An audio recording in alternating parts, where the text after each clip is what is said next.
Assalamualaikum warahmatullahi wabarakatuh.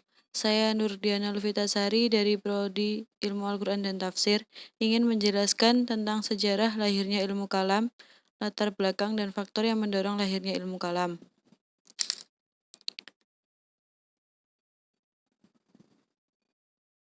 Pengertian ilmu kalam.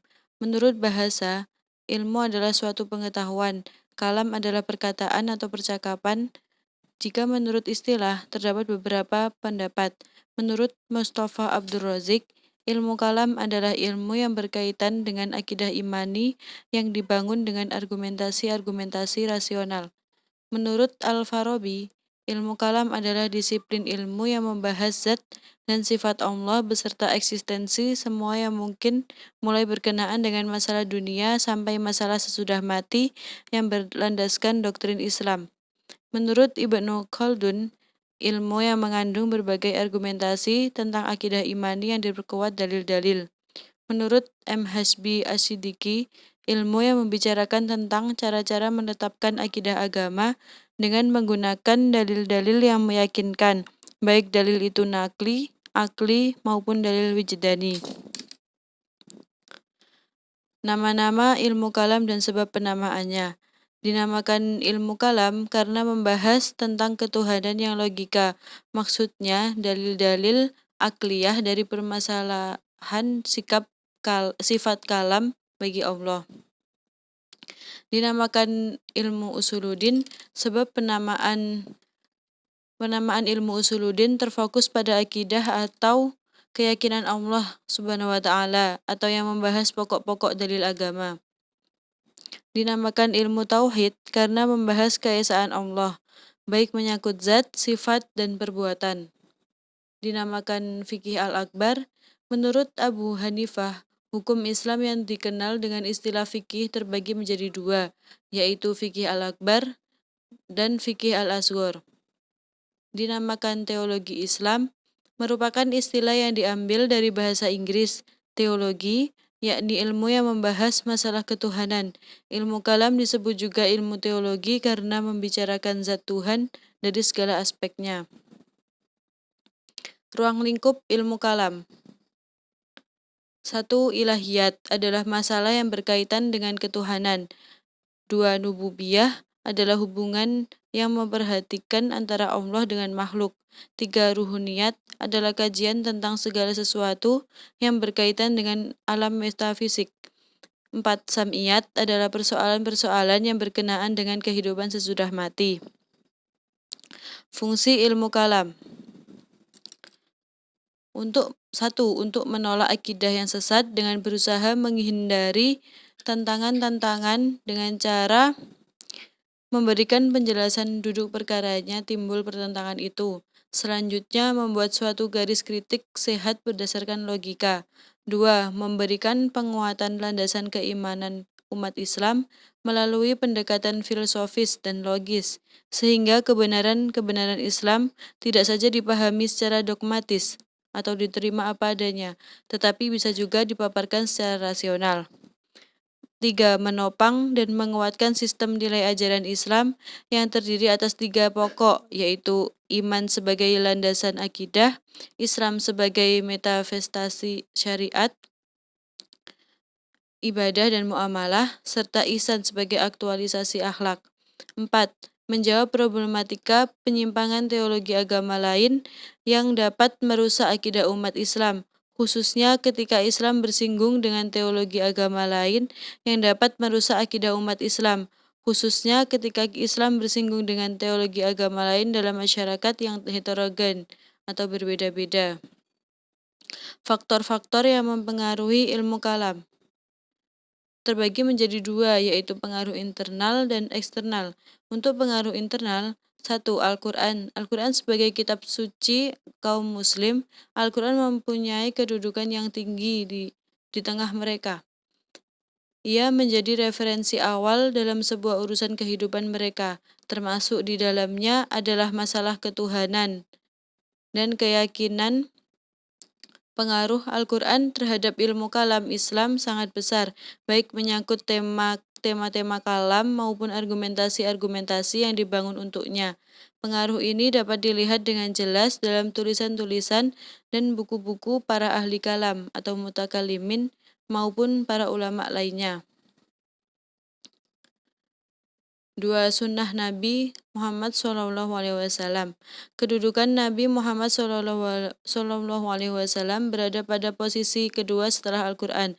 Sebagaimana Al-Quran, Sunnah juga menjelaskan segala hal yang dibutuhkan dan ditanyakan oleh umat manusia, baik yang menyangkut urusan keyakinan maupun urusan sosial.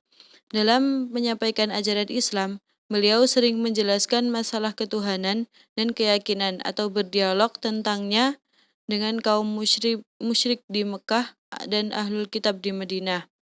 Keterangan beliau tentang masalah-masalah kalam telah menjadi bahan dan dalil yang dipegang para mutakalimin untuk memperkuat dalil bukti-bukti tentang keberadaan Allah dan hari akhirat.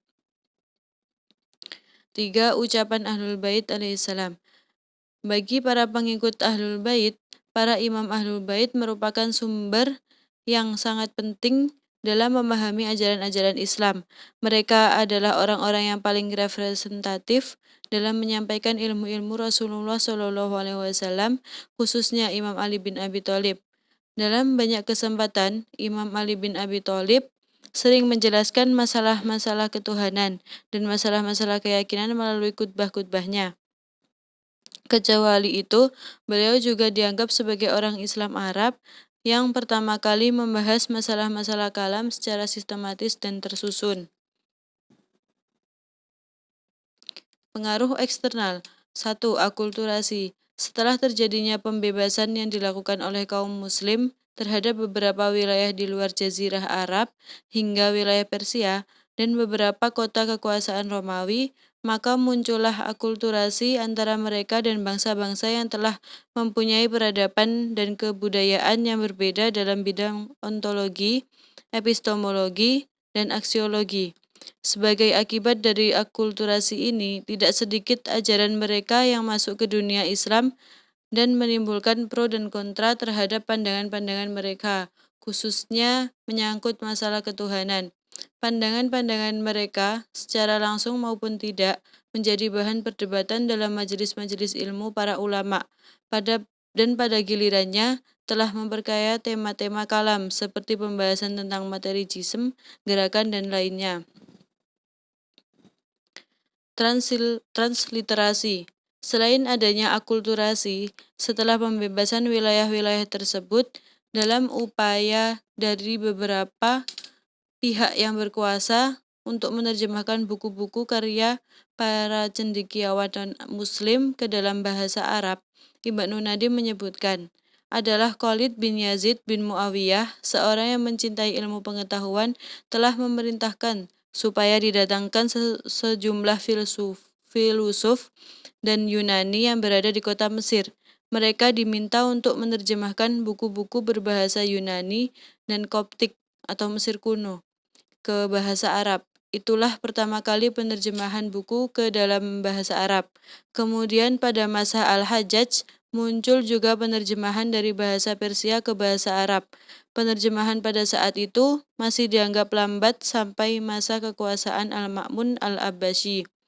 Dia meminta kepada Kaisar Romawi agar diberi akses untuk mempelajari ilmu-ilmu klasik yang tersimpan di perpustakaan wilayah-wilayah Romawi. Akhirnya, Al-Ma'mun mengutus sejumlah cendekiawan untuk pergi seperti Al-Hajjaj bin Mator, Ibnu Petrik, Muhammad bin Ahmad, dan Husain bin Syakir. Kemudian mereka kembali dengan membawa buku-buku tentang filsafat, arsitektur, dan lainnya. Kolerasi ilmu kalam dengan filsafat, tasawuf, dan fikih. 1. Ilmu kalam dengan filsafat. Ilmu kalam merupakan bagian ruang lingkup dari filsafat Islam, karena persoalan-persoalan ketuhanan meluas yang dalam kenyataannya penggunaan dalil akli melebihi dalil nakli. Filsafat dijadikan sebagai alat untuk membenarkan nas agama. 2. Ilmu kalam dengan tasawuf. Dalam kaitannya dengan ilmu kalam, ilmu tasawuf berfungsi sebagai 1. Memberi wawasan spiritual dalam pembahasan kalam. Dalam pemahaman kalam, penghayatan yang mendalam lewat hati terhadap ilmu tauhid dan kalam agar lebih terhayati atau teraplikasikan dalam perilaku. 3. Penyempurnaan ilmu tauhid. Dalam kaitannya dengan ilmu tasawuf, ilmu kalam berfungsi sebagai pengendali ilmu tasawuf. Oleh karena itu, jika timbul suatu aliran yang bertentangan dengan akidah atau lahir suatu kepercayaan baru yang bertentangan dengan Al-Quran dan hadis. 3. Ilmu kalam dengan fikih dan usul fikih. Ilmu kalam membahas soal-soal dasar pokok, pandangan lebih luas, tinjauan yang dapat memberi sikap toleran, memberi keyakinan yang mendalam berdasarkan pada landasan yang kuat, sedangkan fikih membahas cabang. Dalam memahami dan menafsirkan ayat-ayat Al-Quran yang berkenaan dengan hukum diperlukan ijtihad, yaitu suatu usaha dengan mempergunakan akal dan prinsip kelogisan untuk mengeluarkan ketentuan hukum dari sumbernya. Begitupun mazhab-mazhab dalam fikih, adanya perbedaan dikarenakan kemampuan akal dalam menginterpretasikan teks Al-Quran dan hadis. Sekian dari saya, kurang lebihnya saya mohon maaf. Untuk teman-teman, jika ada yang ingin menanggapi atau bertanya, silakan di kolom komentar. Assalamualaikum warahmatullahi wabarakatuh.